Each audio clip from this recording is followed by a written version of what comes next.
we freely discuss. You generally also do not put your hand frequently on the bell. And thank you so much, sir. Rakesh Sinha ji विश्वविद्यालय में मेरे senior रहे हैं। दो ध्रुवों पे हम दोनों खड़े रहते हैं, लेकिन संवाद उनकी एक खूबी है कि संवाद को विवाद में तब्दील नहीं होने देते हैं।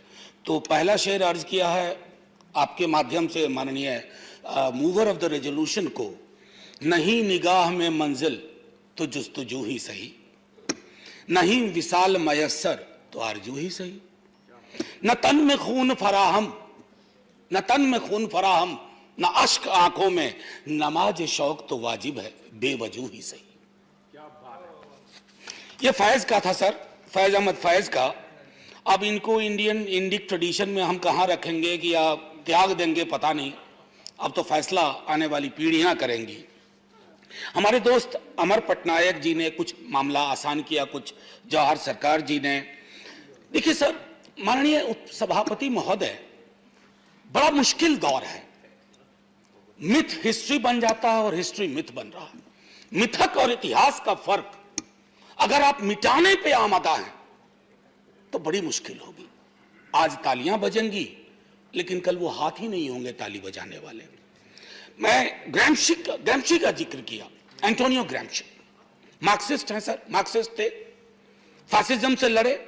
हेजिमनी का जिक्र किया अमर पटनायक जी ने, लेकिन एक काउंटर हेजिमनी हुआ करती है जो हेजिमनी को चैलेंज करती है, और उसका केंद्र आमतौर पर शिक्षण संस्थान विश्वविद्यालय होते हैं। मैं समझता हूं कि मेरी आज की जो भी मेरा ऑब्जर्वेशन होगा वो उसी दृष्टिकोण से होगा कि काउंटर हेजमनी का एक प्लेटफॉर्म तैयार किया जाए, जिसमें मैं फाइनली राकेश सिन्हा जी और तमाम पुरुषोत्तम जी वगैरह सबको इनवाइट करूंगा। सर, अमर पटनायक जी ने एक और बात कही, वो था कल्चरल रिलेटिविज्म। उसके विपरीत एक कॉन्सेप्ट है इथनोसेंट्रिज्म। हम में से अधिकांश को लगता है ना कि हम जिस संस्कृति और सभ्यता में पले बढ़े हैं, दूसरों को तौलने का पैमाना भी वही होना चाहिए। ये टेम्पटेशन है सर, कई सभ्यताओं को ये टेम्पटेशन खा गया, लील गया। हमें इस टेम्पटेशन से बचते हुए कल्चरल रिलेटिविज्म को हमेशा तरजीह देनी चाहिए, तभी कुछ बात बनेगी। अब जैसे मैं एक बात कहूं, बाबा साहब भीमराव अंबेडकर कभी, माननीय उपसभापति महोदय, मैकॉले को हम काफी मैं समझता हूं तंज करके रेफर करते हैं, लेकिन कभी हम लोग को यह सोचना चाहिए कि दलित बहुजन चिंतक मैकॉले पे तंज क्यों नहीं करते हैं। वो क्यों मानते हैं कि मैकॉले ने कुछ द्वार भी खोले। मैं बाबा साहब की बात कर रहा हूं। बाबा साहब was of the view that India's future lies in western education and western institution. तो बाबा साहब पर तो माला पहनाई जाए, उन पर फिल्में बनाई जाए, लेकिन उनके विचारों को आत्मसात ना किया जाए, क्योंकि आपके एथनोसेंट्रिक अप्रोच को बाबा साहब चैलेंज करते हैं, उसको धूल धूसरित करने की कोशिश करते हैं। ये इस तरह के कॉन्ट्रडिक्शन में मैं समझता हूं, न सिर्फ खुद इन कॉन्ट्रडिक्शन का बाबा साहब ने जिक्र किया, बल्कि इन कॉन्ट्रडिक्शंस को एक आंदोलन, उन्होंने बिला वजह नहीं कहा था sir, agitate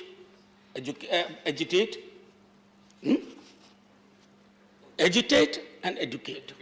Why? Because he knew the kind of education, जिस एक प्राचीन भारत का आप जिक्र कर रहे हैं सर, हर चीज जो प्राचीन होती है गोल्डन नहीं होती है। हम लोग सबको बताया गया कि Gupta period was the golden period of Indian history. जब फिर गौर से पढ़ा तो पता चला कि स्लेवरी तो वहीं आई थी, विमेन के स्टेटस में डिटोरिएशन वहीं हुआ। सो थ्रू यू सॉ, अगर इस सदन को, हम सबको कोई व्यवस्था बहाल करनी है ना, the golden period shall be in the future which we shall take, if not possible we shall snatch. इस नजरिए से मैं चाहता था कि एक बात रखूं सर। अतीत, अक्सर हम नॉस्टैल्जिया में जाते हैं। नॉस्टैल्जिया में कहते हैं कि प्राचीन काल में ऐसा था, प्राचीन काल में वैसा था। अब मैं जरा पेरियार को कोट करना चाहता हूं। उत्तर भारत में अभी भी बहुत कम लोग सिवाय नाम के उनकी रचनाओं को लोगों ने नहीं पढ़ा है। सर, ये एक किताब है सच्ची रामायण। ये बैन कर दी गई थी, उनकी कई और किताबें भी बैन हुई। तो बैन होने के बाद जब लोगों ने संघर्ष किया और तो पेरियार के बारे में इलाहाबाद उच्च न्यायालय ने क्या कहा, यह हम सबको जानना है। राकेश जी, मैं आपके समक्ष रखता हूं। हमें यह मानना संभव नहीं लग रहा है कि इसमें लिखी बातें आर्य लोगों के धर्म को अथवा धार्मिक विश्वासों को चोट पहुंचाएगी। लेखक का उद्देश्य जानबूझकर हिंदुओं की भावनाओं को ठेस पहुंचाने की बजाय अपनी जाति के साथ हुए अन्याय को दिखलाना भी तो हो सकता है। निश्चय ही ऐसा करना असंवैधानिक नहीं माना जा सकता है। ये इलाहाबाद उच्च न्यायालय का। क्या पेरियार और मैकॉले को, पेरियार का क्या मानना था, क्या हमें उस पर नहीं देखना चाहिए? बाबा साहब का क्या मानना था? क्यों ऐसा होता है कि हमारी संकल्पना प्राचीन भारत की, जो हमारे तमिलनाडु के साथी भी कह रहे थे, शिवदासन भी कह रहे थे, हमारी संकल्पना उत्तर प्रदेश, मध्य प्रदेश, राजस्थान, ये जो काउ बेल्ट है, इसकी संकल्पना को ही हम प्राचीन भारत की संकल्पना मानेंगे तो कैसे होगा एक भारत श्रेष्ठ भारत? एक भारत श्रेष्ठ भारत के लिए कश्मीर से कन्याकुमारी अगर आप कहते हैं भारत एक है, तो सांस्कृतिक विविधता और बहुलवाद के आधार पर बिना एथनोसेंट्रिक अप्रोच के हमें आगे बढ़ना होगा। सर 2 मिनट और लूंगा। आज आप बोलिए। जी सर। सर आज शुक्रवार है।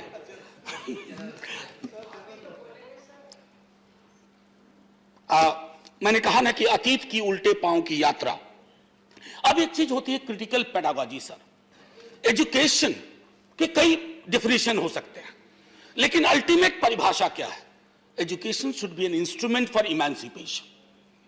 वो लोगों को आजाद करे कई तरह के बंधनों से, वैचारिक बंधन हो, धार्मिक बंधन हो या किसी प्रकार के बंधन हो। मैं 2 चीज रेफर करना चाहूंगा यहां आपके माध्यम से माननीय सभापति महोदय। 2 किताब, एक मणिमुग्ध शर्मा ने लिखी अल्लाहू अकबर। उन्होंने अकबर को कंटेम्पररी कंटेक्स्ट में उसको समझने की कोशिश की। और दूसरा हमारे जयराम रमेश जी हैं, the light of Asia, the poem that defined Buddha. मैं आग्रह करूंगा कि उसको पढ़ा जाए, इन किताबों को पढ़ा जाए। संदर्भ व्यापक होगा सर। हम तो कहते हैं वैश्विक दृष्टिकोण के हैं। विश्वविद्यालय में विश्व शब्द क्यों पहले आता है? ऐसे ही नहीं आता है यूनिवर्सिटी का अनुवाद विश्वविद्यालय। दर्शन वैश्विक होना चाहिए, साइंटिफिक टेम्परामेंट होना चाहिए। अन्यथा तुलसीराम को जो आत्मकथाएं लिखनी पड़ी वो ना लिखनी पड़ती, ओम प्रकाश वाल्मीकि को जूठन नहीं लिखना पड़ता, और रोहित वेमुला को दुनिया से जाना नहीं पड़ता। ये हमारी हकीकत है। मैं ये नहीं कहता कि शायद आपने ये हकीकत पैदा की, लेकिन पैदा हुई इस हकीकत को के खात्मे के लिए हमने साझा रूप से कुछ नहीं किया। हम कंफर्टेबल हैं इस हकीकत से, कंफर्टेबल हो गए। अरे जाति है कि जाति नहीं, स्वीकार कर लिया। क्यों नहीं जा रही? यानी कि ये प्रिविलेज का बंटवारा है। जो प्रिविलेज्ड हैं उनको खुशी है कि रिचुअल सिंबॉलिक बातें बोल करके बाकी बनी रहे जाति। इसी सदन में जितने लोग होंगे उनमें से कई को शिक्षा के लिए जो संघर्ष करना पड़ा होगा, हम में से बहुतों को नहीं करना पड़ा। राकेश जी को नहीं करना पड़ा होगा, मुझे नहीं करना पड़ा, क्योंकि वो जो अंग्रेजी की कहावत है ना, एक line, there is nothing in name. Sir हम हिंदुस्तानी है, there is a lot in surname. नाम में नहीं है लेकिन सरनेम में सब कुछ है। सरनेम ही तय करता है कहां तक पहुंचोगे और कहां रोक दिए जाओगे। ये मैं कहना चाहता था। उसके लिए वैश्विक दृष्टिकोण, जैसे बाबा साहब अंबेडकर को आप माला पहनाएंगे, अप्रैल के महीने में कई आयोजन होंगे। ये नहीं सोचेंगे कि जॉन डुवी का क्या इन्फ्लुएंस था बाबा साहब पर। जॉन डुवी से बाबा साहब को अलग कर देंगे, कुछ हासिल नहीं होगा। फिर ये यूं ही बात हो गई ना कि मेरे दादा को एक हाथी था, हाथी मर गया, लेकिन मैं इस हाथी के सपने में आज भी कविताएं लिख रहा हूं ना। उस प्रवृत्ति से बचना होगा। फिर मैं कहना चाहता हूं सावित्री बाई फुले ने मैकॉले के बारे में क्या कहा, मॉडर्न एजुकेशन के बारे में क्या कहा, इंग्लिश इंस्टीट्यूशन और एजुकेशन के बारे में क्या कहा। पेरियार, सावित्री बाई फुले, ज्योतिबा फुले, बाबा साहब भीमराव अंबेडकर, आप एक साझा सोच देखिए। क्यों हमारे दलित बहुजन चिंतक उस तरह से नहीं सोचते हैं जैसा आप सोच रहे हैं, जैसा आपका रेजोल्यूशन सोच रहा है? कहीं तो लोचा है केमिकल। ऐसा क्यों हो रहा है? उसको एड्रेस करने की जरूरत है। सर, क्वालिटी आज भी हमारे यहाँ क्वालिटी ऑफ एजुकेशन की बात नहीं होती है। अक्सर हम आंकड़ों में देखते हैं कि इतना पेनिट्रेशन हुआ, इतना हुआ, ये नहीं देखते कि गुणवत्ता पे कितना काम हुआ, एक्सेस पे कितनी बात हो रही है। अभी कोरोना के दौरान डिजिटल एजुकेशन ने कैसे फिर से प्रिविलेज को और प्रिविलेज बनाया, बाकियों से सब कुछ छीन लिया। अभी बताऊं, रिसर्च की बात कर रहे हैं, एमफिल खत्म कर दिया गया सर, कोई आधार। न्यू एजुकेशन पॉलिसी आई, बहुत उसके गाने गाए जा रहे हैं, लेकिन मैं दुख के साथ कहता हूं सदन में न्यू एजुकेशन पॉलिसी पर चर्चा सर, दुख इसलिए कह रहा हूं माननीय सभापति जी, मैं आपके समक्ष इसलिए भी कह रहा हूं कि आप बहुत गंभीरता से सुनते हैं। दुख इसलिए होता है ना कि साल दर साल मुझसे पहले कई लोग बोल गए होंगे पिछले सदन में, पिछले के पिछले में, लेकिन कुछ हमारी सामाजिक हकीकत है ना, वो जा नहीं रही है। और जब तक वो हकीकत नहीं जाएगी सर, मैं फिर से सर एक मिनट का टाइम लूंगा। मेरे साथ सर एक स्टूडेंट था, मैंने पहले भी सदन में कहा, बहुत ब्राइट स्टूडेंट था सर, 10वीं के हमसे हमेशा उसके अच्छे अंक आते थे, और वो 10वीं के बाद जब मैंने पता किया वो कहां गया, सर वो चाय की दुकान खोल के बैठ गया, क्योंकि फर्स्ट जनरेशन लर्नर था, परिवार में कोई नहीं था सर। मेरे माता पिता दोनों प्रोफेसर थे सर। संसाधन तय करते हैं, जाति तय करती है, सरनेम तय करता है ज्यादातर। ये इस हकीकत को हम सबको स्वीकार करेंगे ना, तो शायद आज नहीं तो कल हम इसका निदान खोज पाएंगे सर। प्राचीन विश्वविद्यालयों के बारे में आपकी चिंता मुझे बहुत अच्छी लगी, लेकिन प्राचीन के लिए आंसू बहाने से पहले जरा हम समकालीन विश्वविद्यालयों को भी देख लें। मैं अगर देखता हूं अपने ही बिहार को, उत्तर प्रदेश को, अलग अलग राज्यों को, वाइस चांसलर की अपॉइंटमेंट का तरीका, फिर मैं ये कह रहा हूं, ये मत कहिएगा कि आपकी आलोचना कर रहा हूं, वाइस चांसलर का अपॉइंटमेंट एक खैरात की तरह बंटता है। तो दिलचस्पी इस बात में नहीं है कि विश्वविद्यालय का विमर्श व्यापक हो, विश्वविद्यालय का अपना वाला कहां एडजस्ट हो जाए। ये जब तक परंपरा खत्म नहीं होगी, मैं समझता हूं दिक्कत रहेगी। अब एक फ्रेज मुझको बहुत अच्छा लगा, राकेश जी मैं बधाई देता हूं। राकेश जी मुस्कुराइए, आप इतना गंभीर क्यों हैं? विचारों का स्वराज सुनने में कितना अच्छा लगता है, सचमुच बहुत अच्छा लगता है। आजकल इन दिनों जितने भी स्लोगन्स आ रहे हैं वो सुनने में बहुत अच्छा लगता है, ध्वनि उसकी बहुत अच्छी लगती है, लेकिन सर ध्वनि को समझने के लिए उसके अंतर्निहित तत्वों को समझे। ये जो विचारों का स्वराज है, इसमें कौन कौन से विचार होंगे, इसमें इंक्लूजन एक्सक्लूजन क्राइटेरिया क्या होगा, कौन से विचार आपको प्रीतिकर लगेंगे, कौन से विचार अप्रीतिकर लगेंगे, कौन से विचार आप कहेंगे देशद्रोही है, ये देश के खिलाफ का विचार है, कौन सा विचार ऐसा है जो देशभक्त विचार है। क्योंकि हम तो यहां देख रहे हैं सर, एक कपड़ा भी जहां कंट्रोवर्सी बन जाए, जहां आपस में बाड़े खींच जाए, जहां तस्वीरें बदल जाएं। मैं समझता हूं गांधी को आपने कोट किया, गांधी जी का कई दफा प्रार्थना प्रवचन में उन्होंने कहा कि मैं अपने घर की दरवाजे खिड़कियों को बंद नहीं करना चाहता। एक मिनट, बस एक मिनट, घर के दरवाजे खिड़कियों को बंद नहीं करना चाहता। क्यों बंद करना चाहते हैं हम? हमें नहीं बंद करना चाहिए। वेस्टर्न एजुकेशन, वेस्टर्न इंस्टीट्यूशन ने बहुत सारी चीजें दी हैं।